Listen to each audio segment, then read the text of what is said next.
बारिश थी, पिछली रात यहाँ पर भारी बारिश हुई है। हम इस वक्त मौजूद हैं अम्बेडकर धर्मशाला खलीबड़ी के पास, जो कि दीवारें रहने के कगार पर आती हुई दिख रही है। आपको इन पेड़ों के माध्यम से दिख रही है तो आपके इलाके में जल भराव हुआ है या नहीं हुआ है? आप बताइए, बात कैसी रही फसलों के लिए?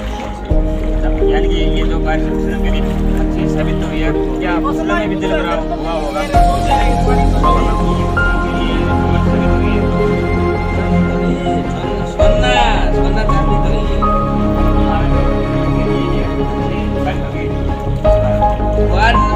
अच्छी हुई है। क्या आपके इलाके में भी जल भराव? अरे कोई बड़ी ये अच्छी बनी, कोई बड़ी अच्छी यानी जो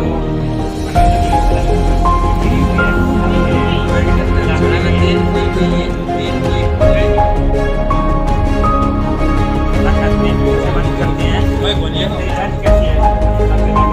हमारे इलाके में कम से कम 100 आदमी है। अच्छा, मकान के टुकड़े पड़े हैं, मकान टुकड़े पड़े हैं, थोड़ा फुट भरे पड़े हैं। हमारी धर्मशाला टुकड़ी पड़ी है। इस बार कुमार बाजार की फसलें अच्छी होगी वह नष्ट होगी, क्योंकि जल भराव हुआ होगा। बाजरे की फसल होगी और ज्वार की और मूंग की नहीं होगी। आप बताइए, बात कैसी है? बात कैसी है?